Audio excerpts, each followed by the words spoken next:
fundamental de la universidad, ahora sobre todo, es la formación de personalidades, además de la formación de capacidades. Y cuando digo formación de personalidades, estamos refiriéndonos que se trata de la función principal de generación, de producción de valores de la universidad. Como nunca, de alguna manera nos estamos acercando a la función que dio origen a las universidades históricamente, la función de valores, sobre todo en un momento, como decíamos, de grandes transformaciones, donde se necesitan personalidades flexibles, personalidades que se adapten al cambio, pero creemos nosotros que esas personalidades tienen que estar cimentadas en principios sólidos, cimentadas en valores que permitan que esa flexibilidad, que permitan que esa adaptabilidad tenga un destino y una orientación de futuro. Y ahí es donde la universidad ocupa un lugar central en la producción de valores esenciales que permitan enfrentar un mundo cada vez más desigual, un mundo donde, solo por señalar algunos datos, 8 personas tienen en sus manos la mitad de la riqueza del mundo. San Marcos siempre se ha caracterizado por ser una universidad, bueno, en los últimos años, que permite el acceso a las mayorías.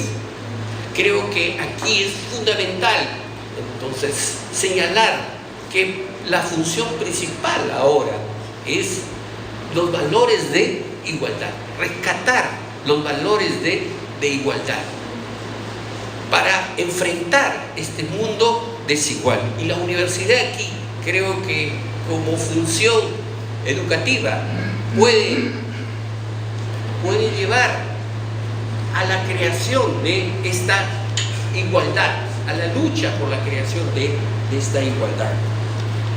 Pero también creemos que en este momento en que las instituciones públicas y privadas están cruzadas por la corrupción, la universidad tiene que cumplir con un papel fundamental. Los valores que permitan refundar la sociedad, valores que permitan refundar las instituciones. Me estoy refiriendo a los valores de la honestidad. Creo que en ese contexto es que creemos que la universidad tiene que ocupar ese lugar esencial en la formación de personalidades. De igual manera, creemos que la Universidad de San Marcos, y en particular la Facultad de Ciencias Sociales, no solo es una institución de una gran tradición académica, sino también creemos que es una institución de una gran tradición de valores. Como institución de una gran tradición académica, voy a recordar algunos de ellos, algunos de los grandes maestros. Julio Cetello en arqueología, por ejemplo, Luis Valcárcel en antropología, Javier Pulgar Vidal en geografía, Jorge Basadre en historia, y puedo citar también a Aníbal Quijano en sociología, que no solamente son modelos intelectuales de desarrollo académico, sino también creemos que son modelos de vida, modelos que nos permiten entender lo que hemos señalado, que la universidad tiene que venir a ocupar nuevamente el lugar principal de la producción de valores que permita refundar la vida social de alguna forma. San Marcos, como la Facultad de Ciencias Sociales, por lo que acabamos de decir, son de las pocas instituciones que constituyen este gran espacio donde fusiona esta gran tradición histórica, esta gran tradición de legado académico, pero también una gran tradición de legado, de modos de vida, de modelos de vida, de producción de valores. Creemos que, sin temor a equivocarnos, que es de las instituciones en América Latina que son un ejemplo. Y en el Perú podemos decir sin temor a equivocarnos que es la única institución con todo este legado que acabo de decir, con todo este legado que significa para nosotros una orientación y un sentido por dónde debe ir la Facultad de Ciencias Sociales, por dónde debe ir la universidad. El camino académico, pero también el camino de producción de valores que permitan, hemos dicho, refundar la vida social en el país. En ese sentido, solo quiero inaugurar en este momento el año académico 2019 y agradecer nuevamente la presencia del Monseñor Carlos Castillo, arzobispo de Lima. Es un momento, creo, crucial por lo que significa para nosotros. Un egresado que ocupe altos cargos, creo que es un momento importante que permite señalar que la Facultad de Ciencias Sociales no solo tiene una gran tradición académica, sino también una gran tradición de la producción de valores, como ejemplo para la sociedad. Muchas gracias.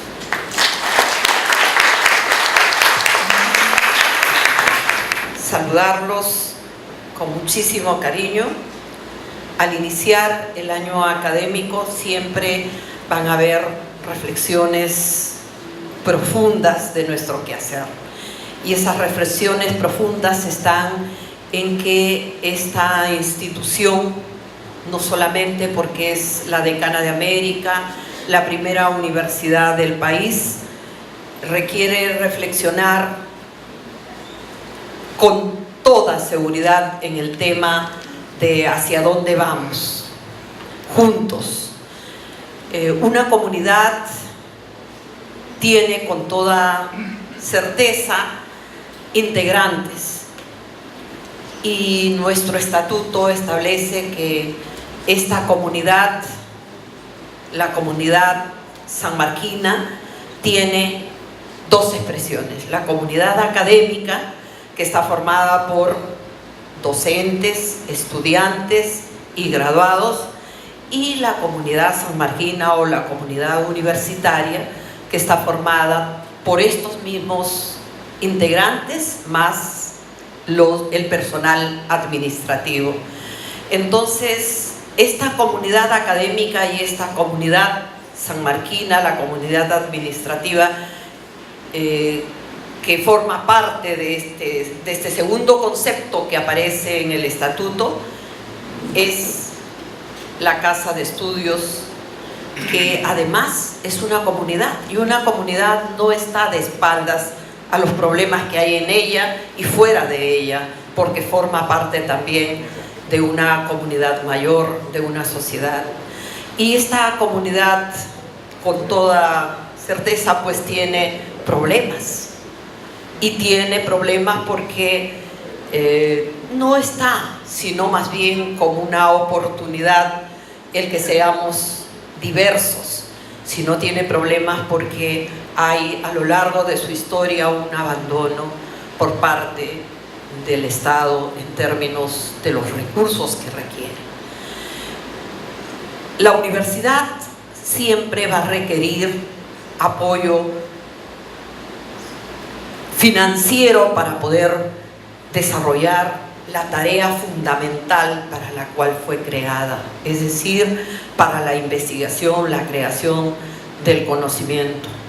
Siempre los recursos han sido escasos y siguen siendo escasos. La investigación requiere de recursos financieros para poder ir creciendo. Si bien se ha proyectado en el propio estatuto y se ha proyectado también dentro del quehacer de la comunidad sanmarquina, el pasar de una universidad tradicional, de una universidad clásica, hacia una universidad de investigación, donde la investigación sea priorizada, es evidente que hay problemas en términos de los recursos.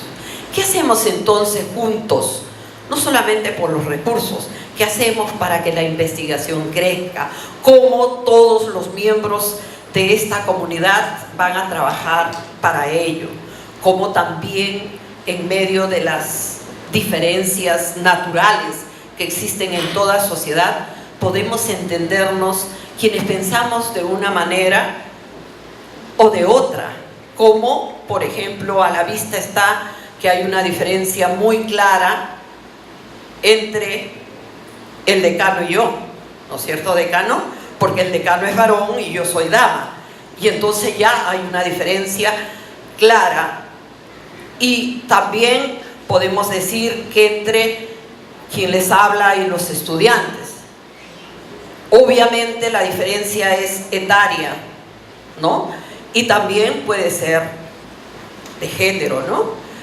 Entonces, en ese quehacer de la vida siempre van a haber diferencias de intereses, de pensamientos, de credos incluso. Pero lo que sí es una obligación en una comunidad, en medio de las diferencias, buscar todos juntos la solución a los problemas que nos aquejan. Siempre hay un punto de unión, y ese punto de unión debe ser el quehacer de la universidad.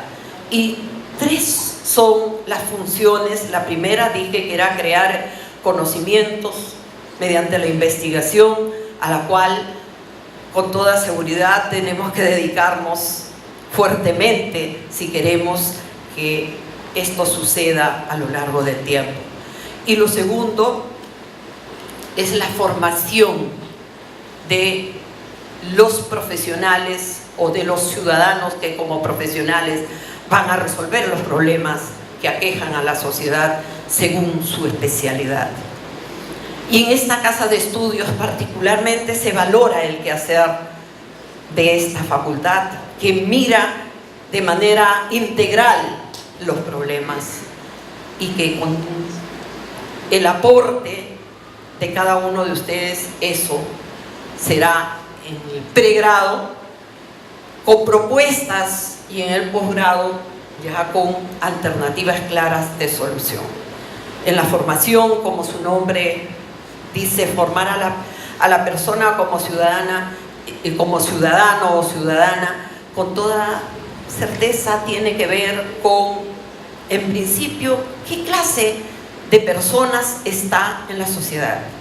Cuando hoy en la sociedad nos aqueja problemas serísimos de corrupción, velados desde diferentes cosas, decimos, oigan, se ha lucido a los 4 vientos mediante los medios de comunicación que hay corrupción y que se está tomando medidas.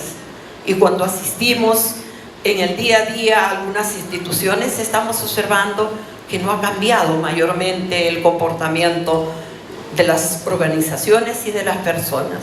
Entonces hay una tarea muy grande de reflexión compartida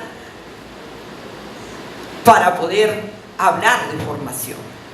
En este contexto, entonces, al inicio del año académico, yo quisiera renovar en cada uno de nosotros esa necesidad de reflexionar conjuntamente hacia la solución de los problemas, hacia integrarnos en medio de las diferencias por el bien de la universidad, sabiendo que cada uno cumple un rol.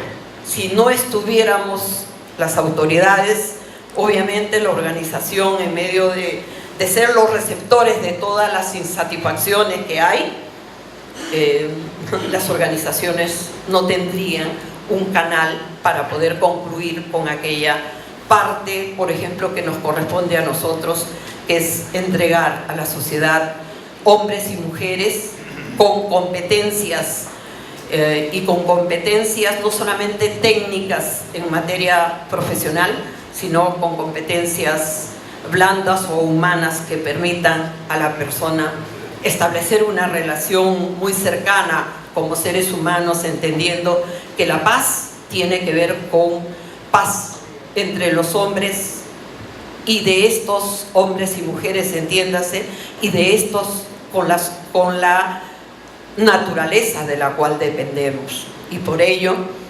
quisiera darles a todos no solamente la bienvenida, sino la apertura de este año académico, que sea este año un año exitoso, de mucho compromiso de todos y cada uno de nosotros.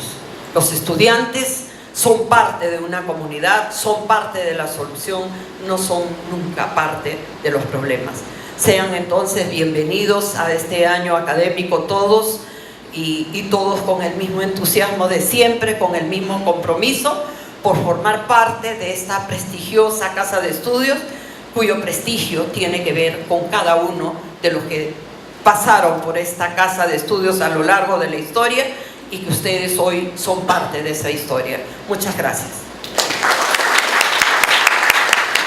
Muchas gracias, y en realidad es un honor para mí presentar a Monseñor Castillo, que si bien somos de generaciones diferentes, pero sin embargo creo que estamos todos en un mismo camino, ¿no? Hemos entrado antes unos, después otros, y entrarán más. Y quiero ser realmente muy breve, puesto que presentar al arzobispo de Lima es casi redundante con todo lo que hemos estado leyendo y escuchando, tanto a comentaristas como al mismo Carlos presentarse, puesto que es un arzobispo que tengo entendido no viene de las lides, digamos, de ser primero obispo y luego arzobispo, sino más bien viene, digamos así, de abajo, de donde se necesita precisamente venir para poder hacer grandes obras. Quiero solamente señalar que no solamente es sociólogo de nuestras canteras, sino que además tiene una formación, por supuesto, del más alto nivel dentro de la jerarquía eclesiástica, la formación más bien religiosa. De lo que se trata aquí es de que alguien de esa preparación más bien ha preferido hacer una vida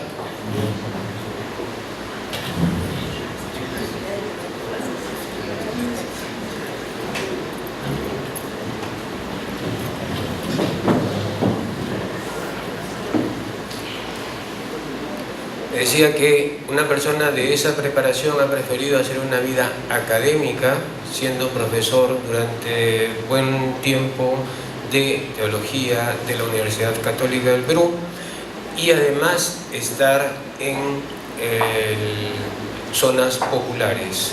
Y quiero solamente, para terminar, resaltar el trabajo con la juventud en pastoral, y que además esto le ha enseñado seguramente a afrontar los problemas no de arriba, sino precisamente desde abajo. Su lema, te digo, levántate, lo dice bastante. Dice que todos tenemos que aportar desde nuestros espacios a transformar el Perú, como bien lo ha señalado el señor decano. Es decir, podemos tener diferentes posiciones, pero sin embargo creo que es bastante claro, el Perú necesita acciones, y creo que el gran mensaje que nos trae Carlos es aportar, enfrentar los problemas, como Monseñor Barreto precisamente subrayaba. Así es que quiero dejar precisamente en la palabra a Monseñor Carlos Castillo para que nos den el mensaje que estamos esperando. Muchas gracias. Muchas gracias por la invitación. Para mí es un honor volver a mi casa de estudios. Están aquí también mis compañeros de promoción, algunos nos perdemos por el mundo, nos volvemos a encontrar, como dice Atahualpa Yupanqui. Y nos volvemos a encontrar porque el espíritu con el que caminamos en el mundo es siempre el mismo. Es un espíritu creador. Le hemos llamado revolucionario porque no tenemos otra palabra, porque revolución sirve dar vueltas sobre lo mismo. Pero nosotros vamos en espiral, ¿no es cierto? Y todavía no hay una palabra para el espiral. Abrimos nuevos caminos. Y yo quería agradecerles el recuerdo ahora, que no pensaba hablar del asunto, pero sí estuve en el MEP primero, en el Movimiento Estudiantil Popular, y también en el Frente Estudiantil Revolucionario, que prácticamente abarcaba todas las tendencias que había en San Marcos, que se oponía a Unión Sanmarquina, que era del APRA. Y gracias a esa unidad que hubo en el FER en esos años, de todas las tendencias, cristianos, no cristianos, chinos, qué sé yo, albaneses, toda esa cosa, ¿no? Logramos, por ejemplo, presionar fuertemente para que la universidad sea liberada de la tutela militar. También nos tratamos de contribuir a que cierta monopolización que había de ciertos personajes de la vida universitaria pudieran, digamos, abrirse a una universidad más democrática, más dialogal, más crítica. Y recuerdo sobre todo, y por eso el motivo de la charla que les he propuesto hoy día, aprendimos a integrar las ciencias sociales. Estaba aquí uno de los más grandes testigos, que es Urbano, ¿no?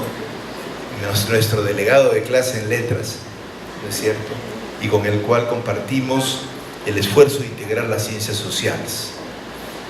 Hicimos el tercer año integrado de ciencias sociales. Ese fue, está conmigo como testigo aquí Raimundo Prado, de lo que hicimos.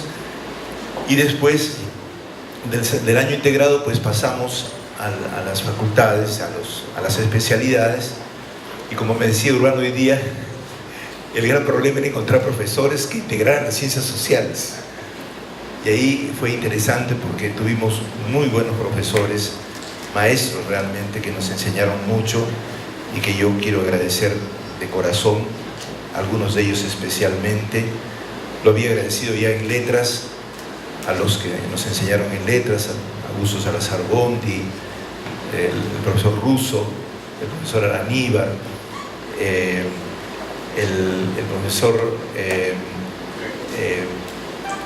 Raimundo Prado. No, Raimundo Prado también, pero en letras estaba, quiero recordar ahora, ¿quién?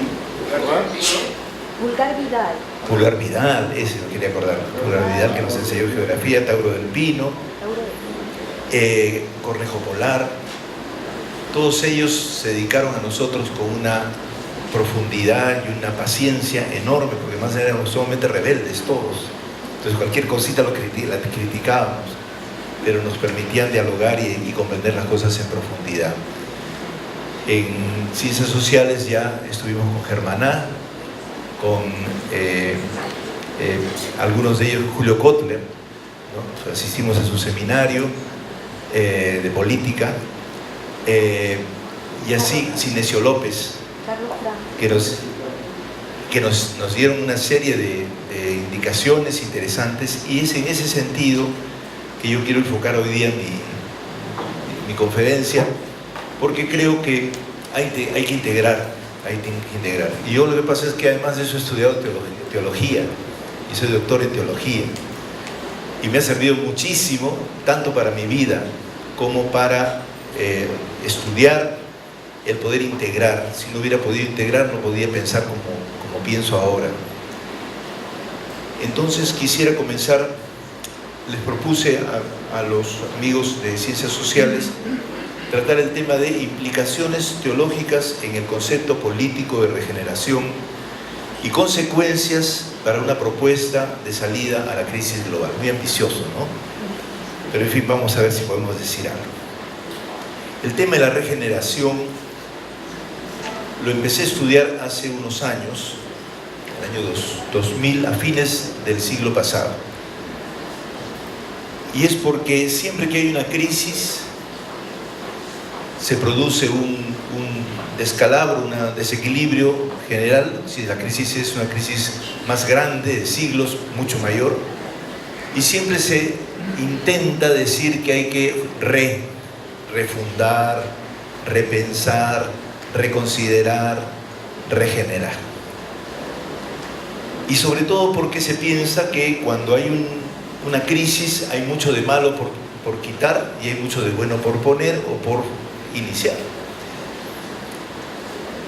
Lo interesante es que este término, regeneración, que podría muy bien resumir los intentos de ¿no es cierto?, que tenemos todos el día de hoy, justamente porque estamos en una crisis en todo el mundo, de usar la expresión pero la más afamada políticamente es regeneración, normalmente fue pensado como un término que pertenecía a los sectores conservadores que pretendían volver al pasado, y en gran parte también como un elemento depurador de los males, para que un sector pudiera, podríamos decir, hacerse cargo de la salvación en nombre de los valores. Justamente quiero permitirme ahora tratar este tema porque creo que con esta fórmula, en la situación tan grave en la que estamos en el mundo, difícilmente con ese método vamos a poder conseguir una alternativa real para nuestros pueblos y para el mundo. Y voy a tratarla de fundamentar. Pretendo en esta conferencia profundizar el trabajo que hizo hace pocos años, 2015, el profesor Lucien Jaume, politólogo francés, director del Centro de Estudios de la Vida Política de Francia, en un texto que publicó que se llama Lo religioso y lo político en la Revolución Francesa, la idea de regeneración. La razón de mi interés es teológica, pero tengo que pasar por las arcas caudinas de la sociología y de la política. Y a partir de allí es necesario ir a lo profundo que está detrás de esas opciones políticas, que no se hacen sin ningún fundamento último.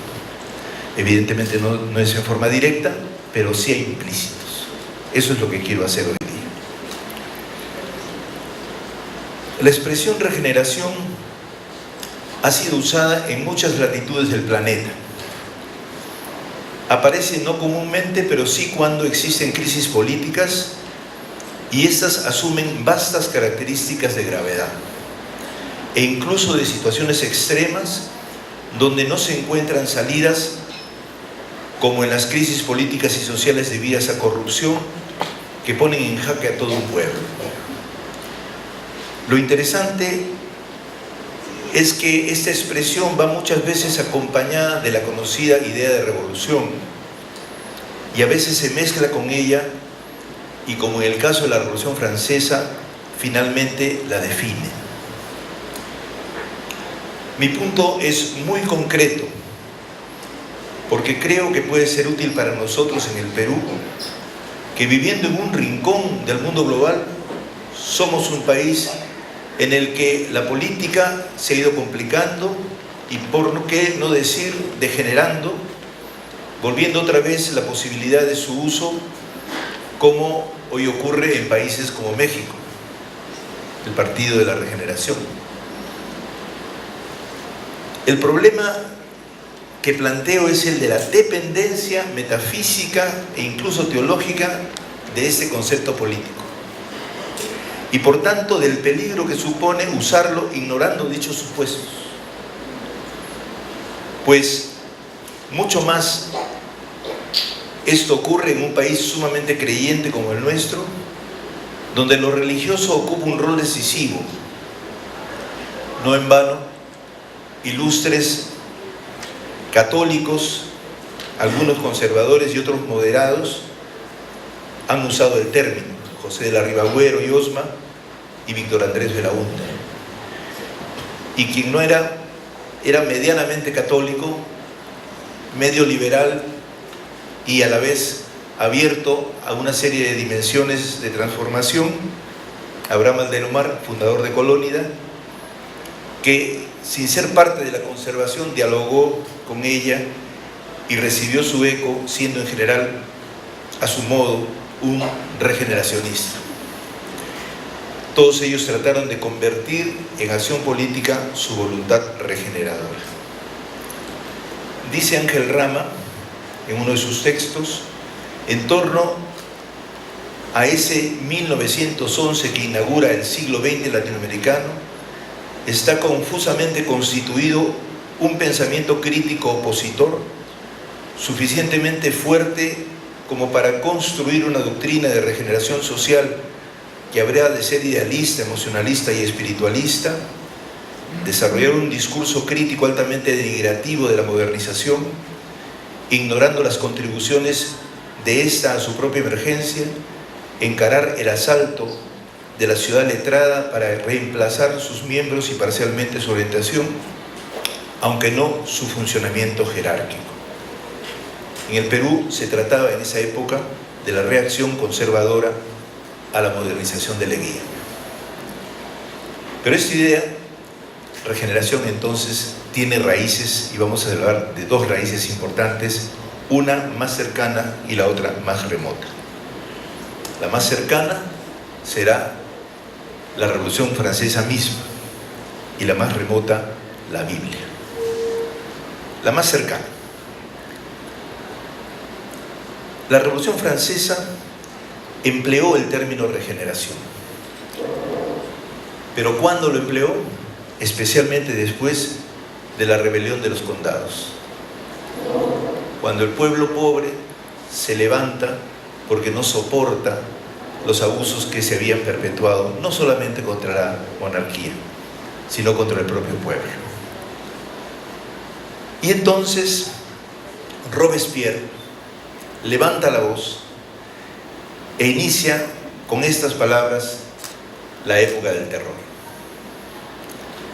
Yo me he convencido acerca de la necesidad de actuar una completa regeneración, y si me puedo expresar así,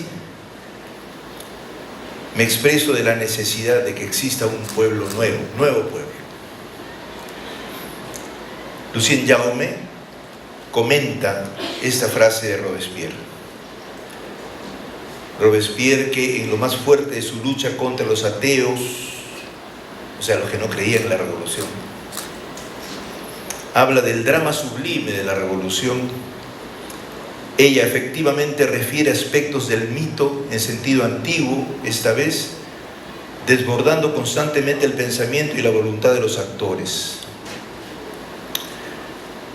Otra persona de la época la cita a él. El punto va a ser subrayado por Geoffroy de Maistre. Dice este, que es robespierriano. En efecto, no son los hombres los que dirigen la revolución, es la revolución la que dirige a los hombres. Si ella emplea los instrumentos más viles, es que castiga para regenerar. Maistre cree en el mito dramático de la revolución en un doble sentido. Ella está inspirada en Dios. Ella es una verdadera misión de regeneración, especialmente del clero, por el hierro y por el fuego, adversario resuelto de la libertad y de la igualdad, tal como la entiende la constituyente. Maistre exclama: todo está milagrosamente movido en la Revolución Francesa. Para él, el acontecimiento revolucionario, debido a su esperanza de renacimiento y de regeneración, es digno de maravilla, como la aparición de frutos instantáneos en un árbol durante el mes de enero. Ante el asalto a la Vendée, Robespierre recuerda, la Vendée es uno de los condados, recuerda su carácter purificador.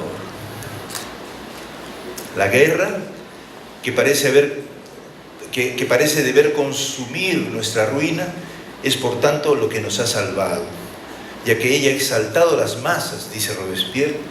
Ella ha vuelto al pueblo constantemente despierto ante los peligros.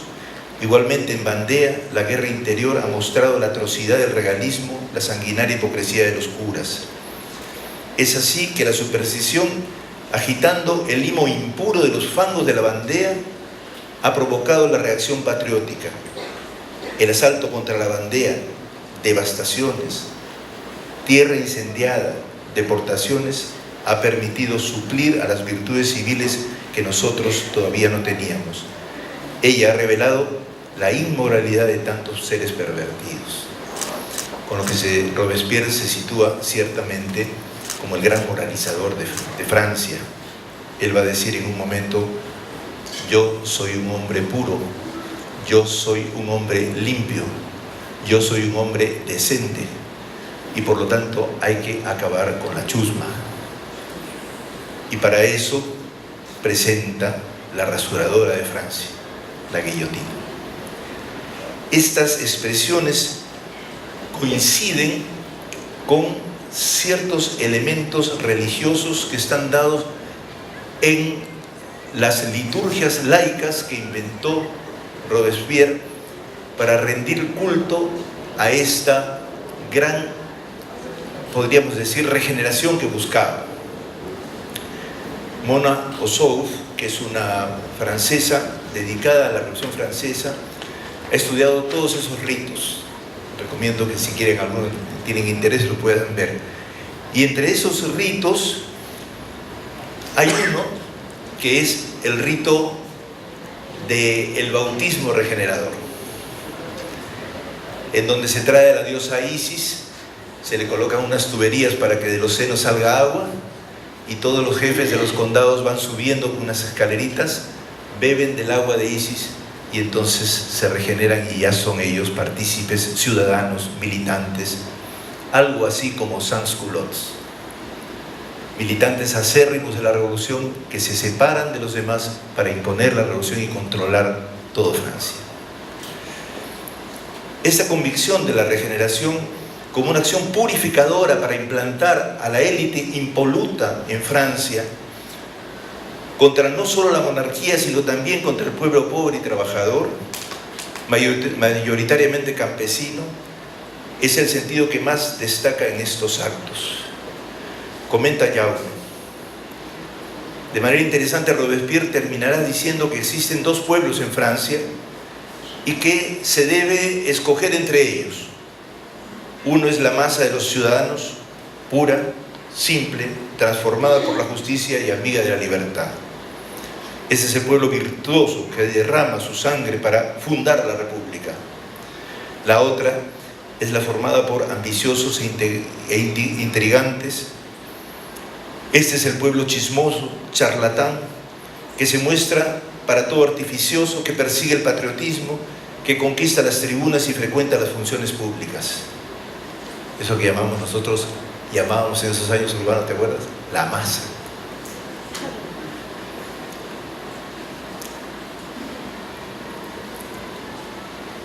Este es el pueblo de los apestosos, dice Robespierre, de los extranjeros, de los contrarrevolucionarios hipócritas, que se coloca entre el pueblo francés y sus representantes. Tanto que si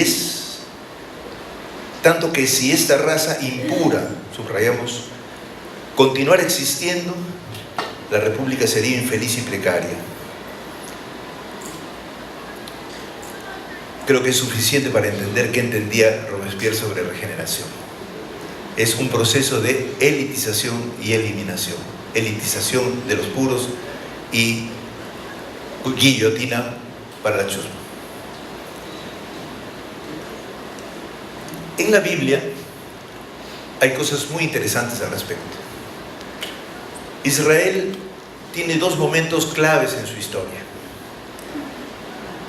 El primer momento, después de la vía tribal que podría haber tenido, la constitución del reino como un reflejo del reino de Dios, y los profetas que, para anunciarlo, critican al rey en caso de que se exceda.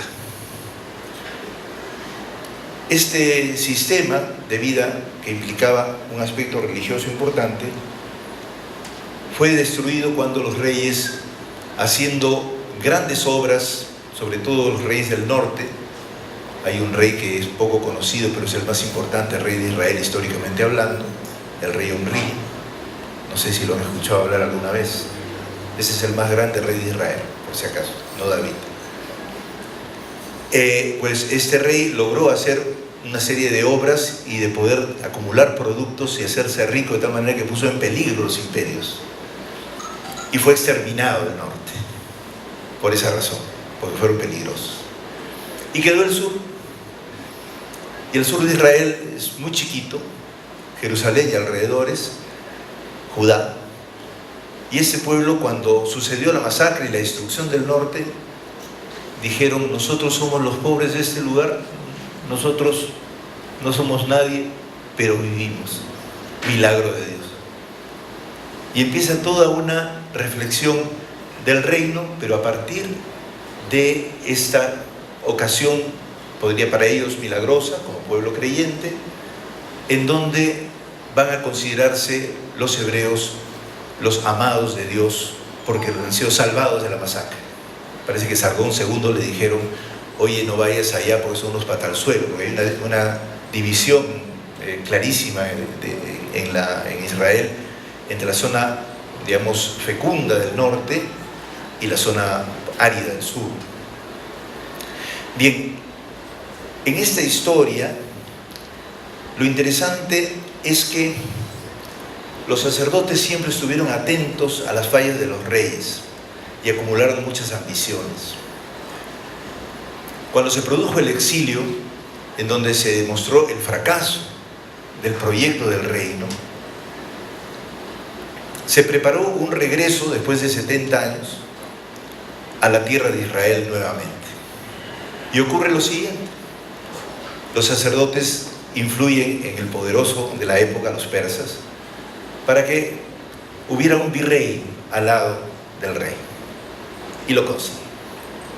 Cuando regresan los israelitas, hay un rey que es sumamente importante para Israel, que no es tan grandioso como Omri, es un rey insignificante que quizás no conocemos mucho, pero que fue, podríamos decir, el rey educado a consecuencia de la tragedia del exilio. Ese rey se llamaba Zorobabel. Y ese rey, que por si acaso figura en las genealogías de Jesús, que lo tienen, si ustedes leen el Evangelio de Mateo y en el de Lucas, no en el de Marcos, ahí no hay genealogías, ¿no? Encontrarán este personaje. Él va a ser asesinado por los reyes, por los sacerdotes. Va a ser asesinado por los sacerdotes. Los sacerdotes, cuando llegan, van a bloquear todos los intentos de restauración del reino y finalmente van a hacer uso de la diarquía, ¿no? Como habían dos principios, virrey y rey, mataron al rey y por derecho les correspondía dirigir Israel. Dirigieron Israel 6 siglos. De tal manera que cuando se habla de Israel religioso, se habla del Israel dominado por los sacerdotes. Estos sacerdotes son los que recogen el texto de reflexión que había hecho Isaías en el exilio y que había compuesto, al cual denominaremos la primera Biblia. La hizo en retroceso desde el fracaso del exilio hasta los orígenes. Y en medio de eso reflexionó sobre el sentido de mal y de pecado que el pueblo había tenido, porque había sido agraciado, había sido salvado por Dios, por su Dios, Yahvé, y simultáneamente estos reyes no le habían hecho caso en absoluto. No habían escuchado a los profetas. Y entonces hace una lectura penitencial de la historia. ¿Qué hicieron los sacerdotes en el poder? Además de colocarse en el poder, incluso parece ser que el asesino se coloca en el poder, el sacerdote asesino, Josué. Además de eso, ocurre una cosa muy interesante: corrigen la Biblia de Isaías. Por eso ustedes, los que conocen un poco, y lo habrán escuchado otros, cuando en la Biblia hay esas frases preciosas, ¿no? Yahvé, Yahvé, clemente, misericordioso, lenta a la cólera y rico en clemencia, que perdona por 1000 generaciones. Y después tiene una terminación, punto y coma, y que castiga la culpa de los padres en los hijos a la 3ª y 4ª generación. que ama a los que lo aman y odia a los que lo odian, ¿no? Y destruye sus personas. Esos son los sacerdotes. ¿De acuerdo?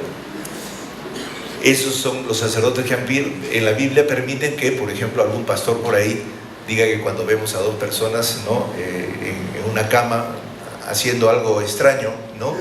Les metemos un cuchillo nomás, ¿no? Por eso ahora creo que tiene orden de captura, me parece, ese pastor, ¿no? Porque se ha permitido en nombre de la Biblia decir cosas tremendas. Los sacerdotes metieron todas esas cosas en la Biblia.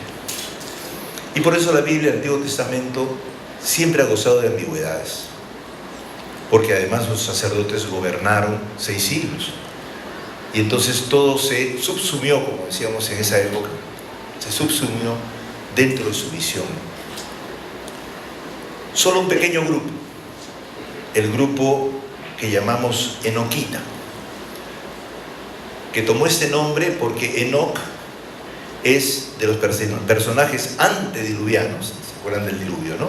Antes del diluvio hay personajes que tienen unas edades enormes, ¿no? Es una especie de mito, ¿no? Y de esas edades enormes, Enoc es el que tiene menor edad, tiene 365 años, o sea, 1 año de años, por eso es el menor. Los otros tenían pues 900 y así, ¿no? Lo importante de ese símbolo elegido por este grupo, que fueron los reyes y los profetas pasados a la base de la sociedad, derrocados y derrotados, lograron hacer un pequeño núcleo de pensadores que acompañaron al pueblo en la base. Algo así como la San Marcos que tenemos nosotros a lo largo de nuestra historia, siempre acompañando al pueblo a pensar. Los sanmarquinos de esa época se llamaban enoquitas. Y por eso, entonces, este pequeño grupo fue produciendo reflexiones críticas ante el poder sacerdotal en todas las etapas. Y tenemos el testimonio vivo de un documento extraordinario que se llama El Enoc Etíope, que tiene 5 libros, que son de una complejidad muy grande porque están escritos justamente desde la clandestinidad en clave. Y la clave es lo que llamamos el género literario apocalíptico.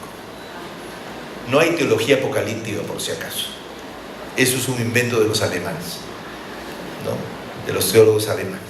Existe literatura apocalíptica, forma de escribir apocalíptica en símbolos. Les pongo un ejemplo para que no se asusten, ¿no? Para que no. Si ustedes quieren decir Jesucristo muerto y resucitado, que tiene todo el conocimiento y todo el poder, ¿no? Eso lo entienden más o menos, ¿no? Bueno, algunos no lo entenderán mucho, pero eso es castellano, ¿no es cierto? ¿Cómo se dice en apocalíptico? El cordero degollado, puesto de pie, que tiene 7 ojos, ¿no? Y tiene 7 cuernos, no duermen toda la noche. Esta forma de escribir a través de símbolos hace un relato y luego lo sustituye por símbolos y entonces hace algo así como un collage que nos marea. ¿Por qué lo hicieron? Porque necesitaban impedir que el paso de la reflexión a lo largo de siglos, porque fueron siglos, pudiera ser destruido a través de destruir a las personas que lo hacían. De tal manera que si alguien leía los textos, por lo menos los sacerdotes, entonces les parecía una cosa media rara, los mareaba y no entendían porque todo es simbólico y los símbolos a veces son muy precisos, a veces son muy genéricos, como el 666, por ejemplo, ¿no? Que es de la literatura apocalíptica cristiana. Bien, lo importante es que en este proceso los sacerdotes insistieron en el tema de la pureza como el elemento esencial constitutivo de la relación con Dios. A Dios no se puede llegar directamente. Hay una escalera de ángeles, arcángeles, querubines y serafines que impiden la llegada. Hay un mundo intermedio. Y entonces para poder pasar todo ese mundo intermedio hay que purificarse permanentemente.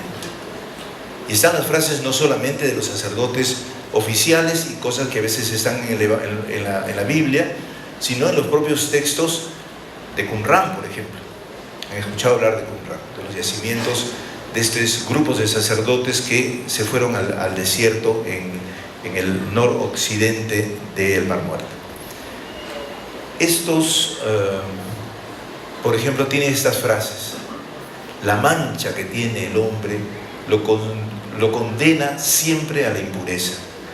Ni las aguas de los mares, ni las aguas de los ríos, ni las aguas de las acequias y de los puquiales, ningún agua podrá purificar. Y por lo tanto el ser humano tendrá permanentemente que estarse limpiando, a ver si Dios tendrá misericordia con él, ¿no? Y lo perdonará. De tal manera que es la condenación a una historia terrible de drama, que sobre todo afecta a los pequeños, a los inocentes, como el santo Job, que de paciente no tiene nada porque es un luchador, pero, y además es inocente, pero que reivindica justamente la tiranía de un sistema religioso y político que lo único que hace es culpabilizar a los pobres.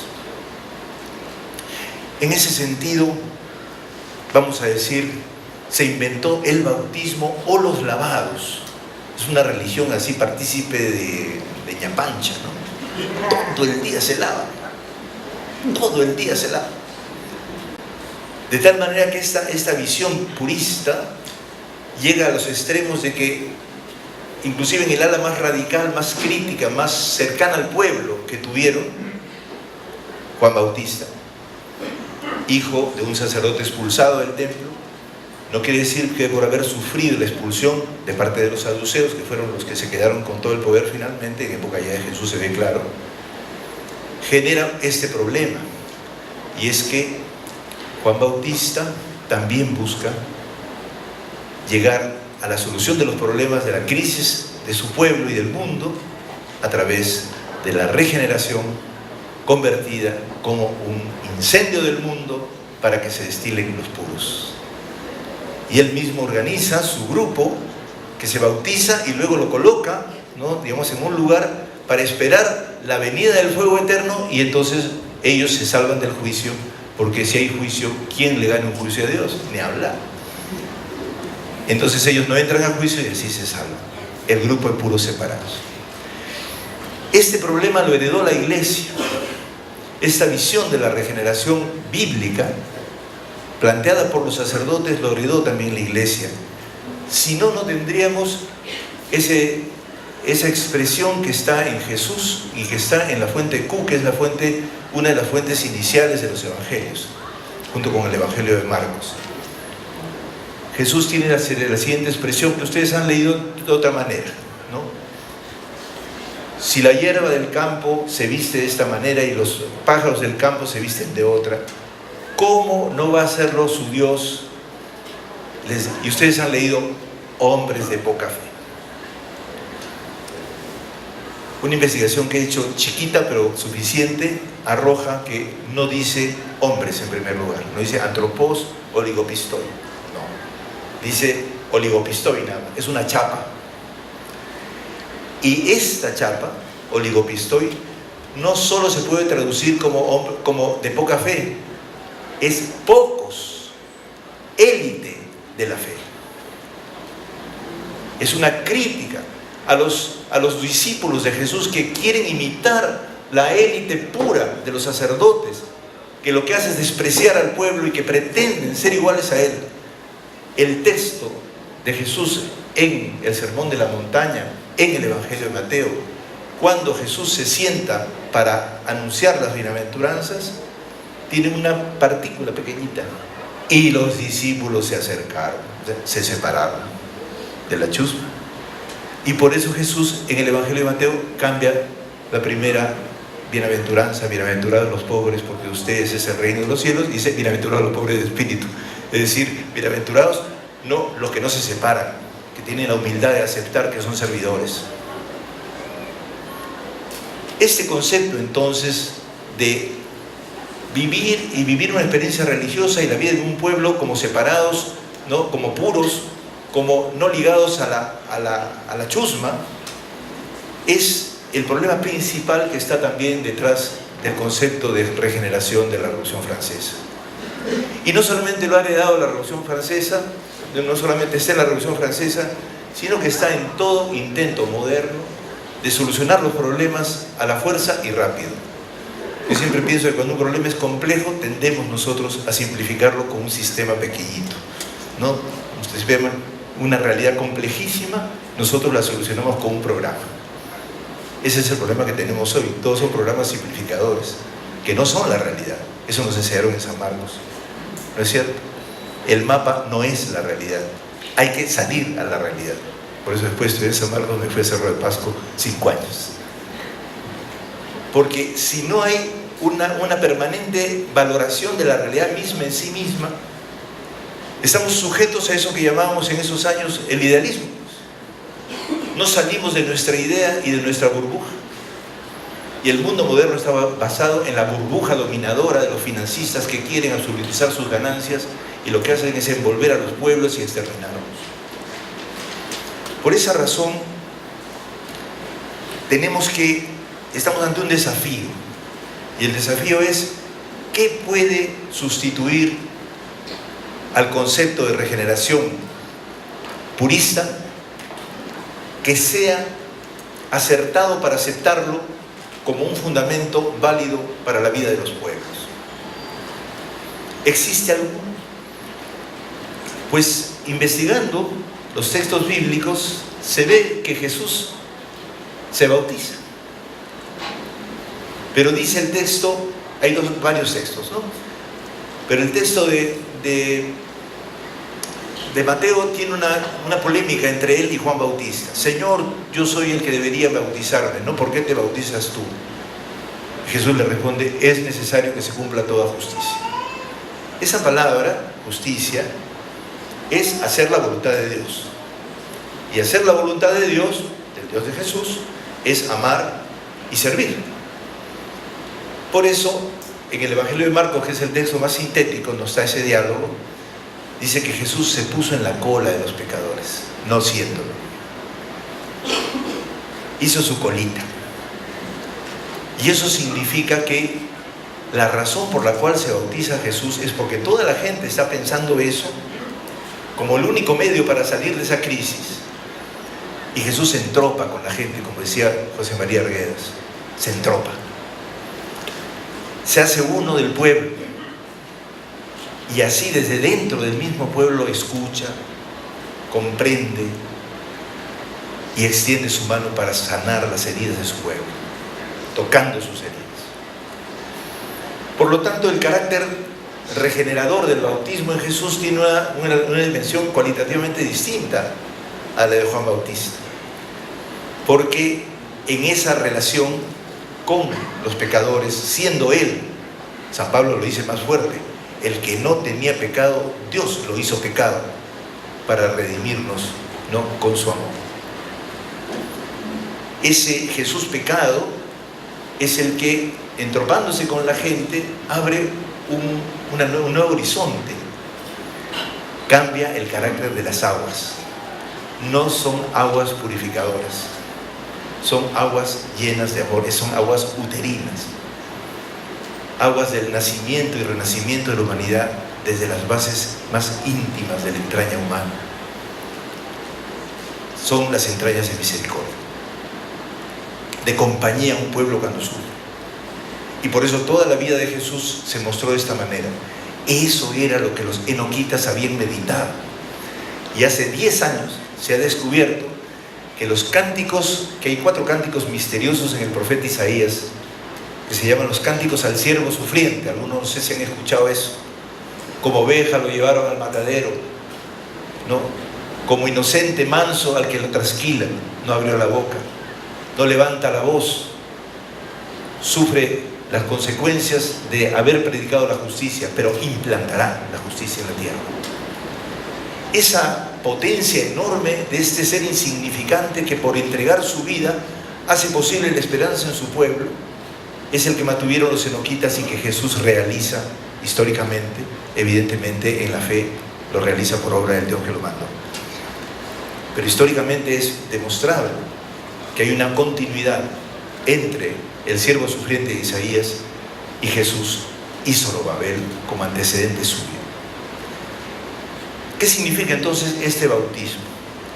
Significa la comprensión de que en el compromiso y la entrega y la identificación con los últimos de la tierra está la salida de la esperanza. Y por lo tanto no en una elitización que lleva al exterminio de las masas humanas, sino todo lo contrario, la capacidad de comprender y entrar en lo profundo de sus dolores, sus dificultades, y desde ellas escuchar lo que claman, lo que buscan, lo que intuyen y lo que comprenden. Entonces ya termino. Estamos entonces hoy día ante un problema importante, que es que, como estamos en una crisis, todos también decimos refundar, ¿no? El asunto es con qué fundamento lo decimos. ¿Vamos a refundar una sociedad nueva a partir del exterminio de la mayoría? Cuando con la inteligencia artificial se procura la posibilidad de, además con la modificación genética, como dice Noah Yuval Harari en su último libro Homo Deus, la agenda humana para el liberalismo sin freno es salud total, inmortalidad y felicidad total. El plan es que, como este siglo con alta probabilidad terminemos como promedio 140 años media en vida, haya condiciones como para crear y formular un ser humano de 400 años. ¿A costa de quién y para qué? ¿A costa de quién? De la experimentación que se va a hacer con todas las personas que quedan descartadas, como dice el Papa Francisco. O ese proyecto se va a hacer con la opinión de quienes sufren el sistema. Pero hay una segunda cosa que es sumamente peligrosa, es el creer que por el camino del purismo basado en valores, que tienen toda la razón, que necesitamos valores, pero si los hacemos en sentido elitista, podemos decir nosotros somos, ¿no?, los iluminados, que con los grandes valores vamos a convencer a esta masa infecta, o como decía Robespierre, la masa dañada, ¿no es cierto? Que también está en San Agustín. Si el proyecto de Humanidad 2.0 se hace a costa del proyecto de la destrucción de la Humanidad 1.0, que somos todos los que estamos acá, somos parte de esa humanidad, el otro proyecto, el proyecto de la pureza religiosa y social, es un proyecto que tiene una metafísica también destructiva y que se llama, lo digo con las palabras del profesor Klaus Müller, no Gerhard Müller, sino Klaus Müller, catolicismo ateo. Catolicismo ateo, que significa la constitución orgánica de la religión con los poderes políticos, con el intento de detener la historia. Eso fue el gobierno de Franco durante 40 años en España. Y fue protegido y pensado por alguien que nosotros consideramos un gran sociólogo, pero simplemente es un pensador más, Carl Schmitt. Y tenemos entonces que repensar que las bases sobre las cuales se constituye ese pensamiento orgánico son las del purismo de los sacerdotes de Israel, las cuales simultáneamente influyeron también en el inicio de la modernidad a través de la Revolución Francesa. Si no, no tendríamos tanta variedad de puristas. Robespierre, que era liberal y jacobino. Tenemos también, ¿no?, evidentemente Hitler, Mussolini, pero también tenemos Stalin. También tenemos al mismo Lenin. Cuando a Lenin le dicen las masas se van a oponer a que tomemos el poder, ¿qué cosa dice? Responde: el poder lo tomamos sí o sí, y si las masas están en contra de la revolución, peor para las masas, y si la realidad está en contra de nosotros, peor para la realidad. Es idealismo puro. Por eso es que no es tan raro el tener que ver la política y la teología. No son lo mismo, pero en la teología se pueden ver los fundamentos que metafísicamente están atravesando todas las cosas que decimos y hacemos. Por esa razón, ante el peligro de estas dos posibilidades, una sociedad basada en el dominio de las máquinas, de la inteligencia artificial y de lo que llamamos la lógica algorítmica, sin ningún sentido moral. Y por otro lado, un catolicismo ateo que se define como la última palabra, ya no espera en Dios, ellos son Dios, la última palabra, y que estamos viendo en el mundo como el nuevo desarrollo fascista de nuevo tipo, y que está creciendo en ciertas partes del mundo. Tenemos que salir del atrapamiento. Para eso tengo que reconocer que quien más ha aportado en los últimos años a lo que voy a decir ahora es el Papa Francisco. El Papa Francisco dice: hay que estar allí donde están los nuevos relatos de la humanidad. Esos nuevos relatos, ¿quiénes los están viviendo? El pueblo sencillo, que narra todas sus experiencias, sus peripecias, sus búsquedas de resiliencia, de regeneración en sentido solidario, ayudándose mutuamente, peleando para sacar adelante su vida y para sobrevivir en medio de la tragedia de un Cronos que nos come a todos.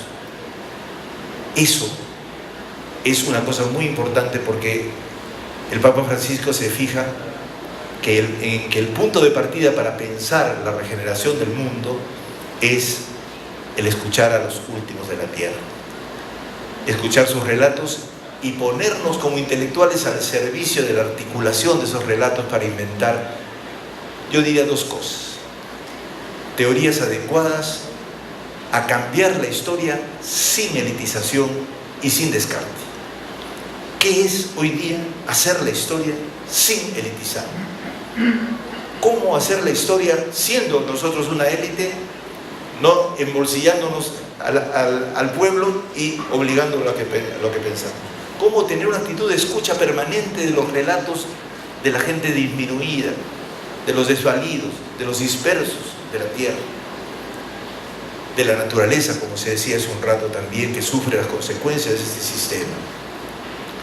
Y por otro lado, el Papa dice, y creo que también lo puedo retomar hoy día, esta regeneración requiere, además de la escucha, el entropamiento concreto que permita que el ciudadano nuevo tome conciencia diaria de esa novedad. En la tradición bíblica cristiana se dice que Jesús nos ha hecho hombres y mujeres nuevos, pero no como los sans-culottes. Hombres y mujeres nuevos son seres humanos servidores de su pueblo, acompañantes fieles de los dramas y las búsquedas de ese pueblo. Y tiene mucho que decirnos. Me decían ahora que los aguajún tienen un relato nuevo que han agregado al viejo relato de sus mitos, y es todas sus reacciones ante los ataques de las empresas en la selva. Ya los incorporaron a sus mitos y ya empiezan a imaginar cómo debe ser el mundo futuro. Escuchar esos relatos es la primera tarea, no solamente de mí como arzobispo, de la Iglesia, de las ciencias sociales y de San Marcos, y de todo el pueblo peruano que quiere ayudarse mutuamente para apreciar lo interesante y bello que tiene el mundo, y para que eso de interesante y bello continúe caminando en la historia de nuestro pueblo y de todos los pueblos. Bueno, ahí termino.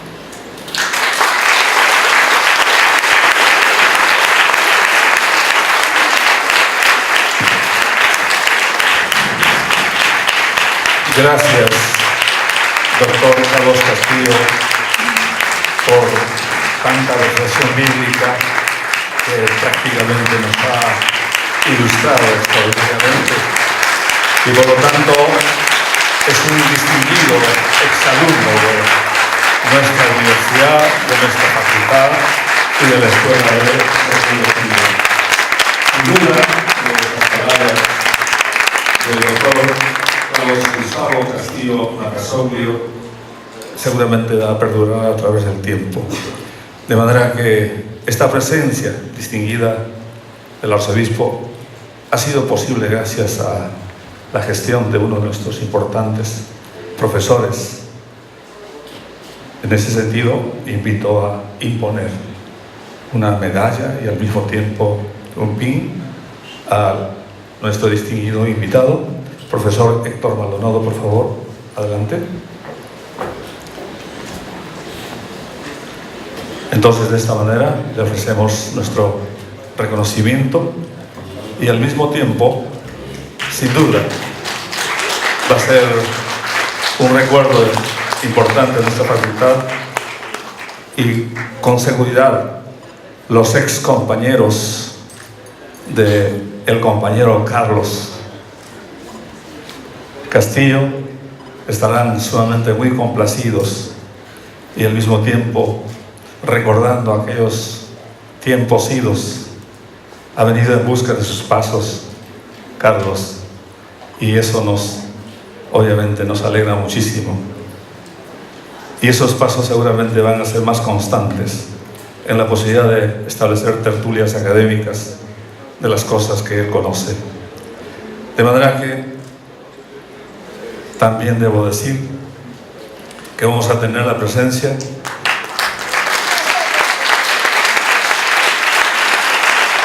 todavía nos va a acompañar unos minutos más el arzobispo, por favor. Oh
placer, para mí es un honor. Agradezco infinitamente a nuestra querida facultad por siempre pensar en mi persona para evocarnos un poco nuestro canto quechua, nuestro canto andino, nuestro canto peruano, en unas circunstancias tan especiales, tan importantes para nuestro país. Yo soy una bendecida por no solamente quizás albergar este arte que tanto amo, sino también por haber pasado por estas aulas y haber tenido la oportunidad de conocer más de cerca el porqué y todo lo que se desenvuelve al respecto del hombre, la sociedad, la naturaleza, lo divino. Lo aprendí en estas aulas, lo aprendí aquí en la facultad y vivo orgullosísima por todos los escenarios a donde voy, reflexionando con mi arte sobre también nuestra sociedad.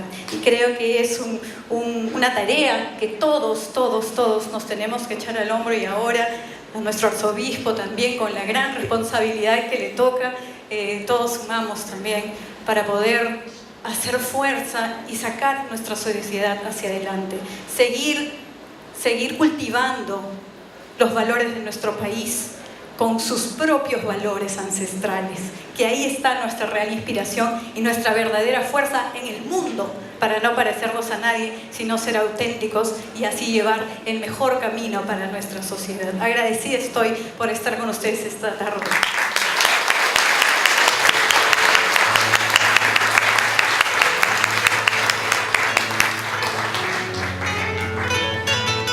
En la guitarra también el maestro Ricardo Villanueva, sociólogo sanmarquino.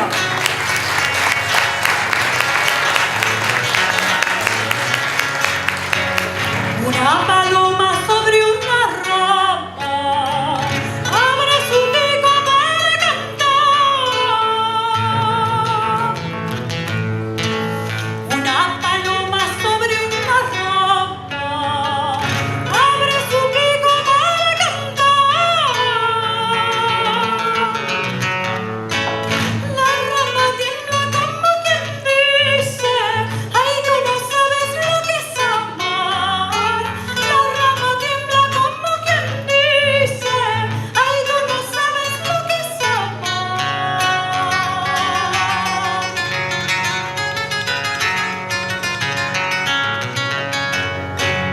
Yo te he querido, yo te he amado, tú no has sabido corresponderme. Yo te he querido, yo te he amado, tú no has sabido corresponderme.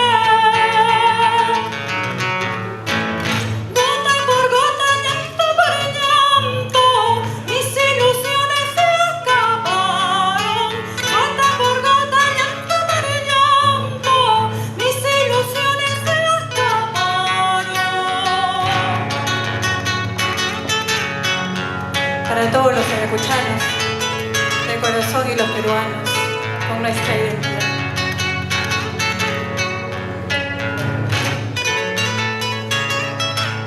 Una paloma sobre una rama.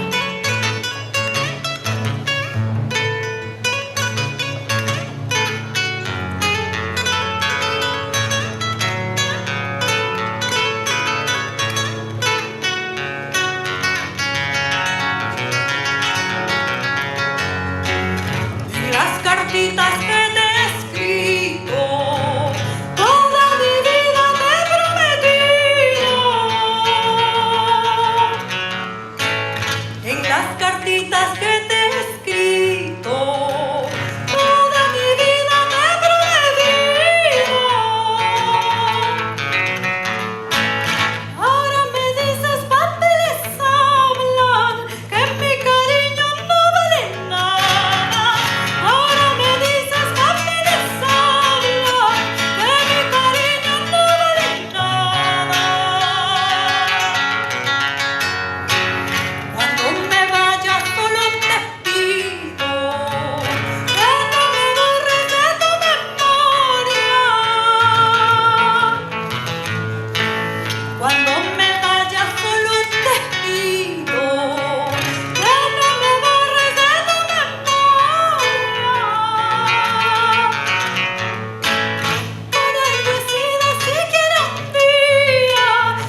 no podíamos dejar de pasar la oportunidad de estar en San Marcos junto con Ricardo y entonar algunas de las recopilaciones que nuestro querido amauta José María Arguedas, el gran patriarca pues, de los estudios estilísticamente andinos, por decirlo de alguna forma, en nuestro país, y no solamente un gran etnólogo, un gran literato, sino también un recopilador y un amante de nuestra música, como muchos sabemos, recopilaciones que realmente sí están pasando a la historia como grandes referentes también de la música campesina, de la música tradicional. Y yo quería compartir con usted, arzobispo, que además somos linceños, y que además le tengo una sorpresa, porque yo he venido acá en el taxi que nos traía de la casa de mis padres, que ellos tenían una pequeña tienda en la esquina de Merino con Bartolomé Herrera, la cual recuerdo de niña haberlo visto alguna vez. Y es para mí una sorpresa enorme, además, que haya usted estudiado en el Colegio Dalton, donde yo estudié, y haya usted finalmente también estudiado en nuestra alma mater, la Universidad Nacional Mayor San Marcos. Para mí es conmovedor realmente, y bueno, es, creo, parte de todo el devenir, y finalmente me parece que personalidades como la suya llegan a una universidad como esta, siempre aportando, como la doctora Chay también, como todos los que nosotros a veces nos dan todo este conocimiento, y estamos muy orgullosos, ¿verdad?, de sentirnos parte de esta casa, muy orgullosos siempre de aportar para el conocimiento de nuestro país. Maestro.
Bien, quiero invitar al profesor César Germana, que haga un directo amigo y colega, lo está llamando, sí,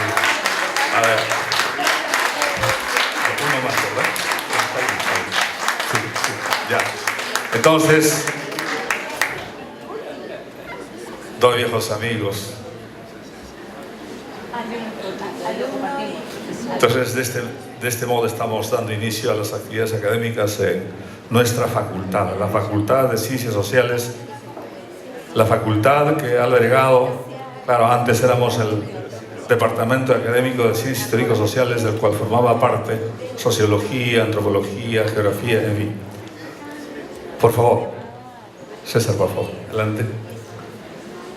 Entonces, Silvia no se va sin antes entregarnos un ratito entre los que debí mencionar. En primer lugar fue César Germaná, porque nos ayudó muchísimo a la integración de las ciencias sociales y aprendimos mucho de él. Gran lector y muy profundo para todos nosotros. Yo les pido un aplauso para él, que es un gran maestro. Bien, entonces Silvia no puede retirarse sin antes dejarnos la última pieza, que seguramente va a ser sumamente agradable. Adelante, Silvia. Bueno, vamos a todos compartir este cariño, esta calurosa efusividad intelectual con nuestro arzobispo, así que todos ustedes me acompañan con sus palmas. Vamos, maestro. Nada. Sí, un segundito, por favor, antes de que se nos vaya Silvia. Vamos a ver el brindis de honor, por favor. Sí, el brindis de honor por el inicio de nuestro año académico, por favor, con todos. Salud, salud, saludo monseñor, salud. Entonces, de este modo estamos dando por iniciado nuestro semestre académico 2019.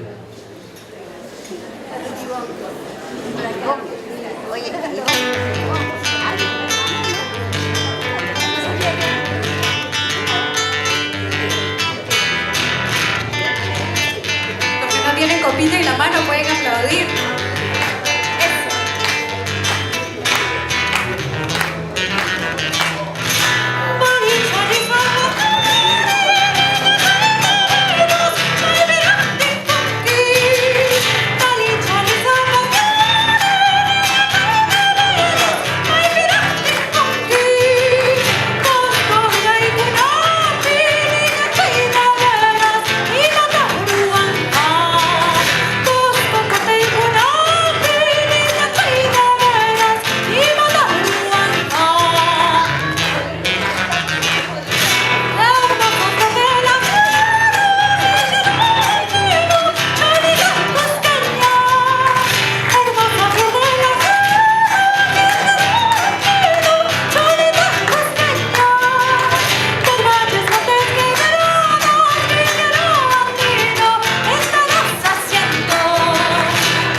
Agradecemos inmensamente por esta visita especial que nos ha hecho nuestro arzobispo, el doctor de teología Carlos Castillo Matasocchio.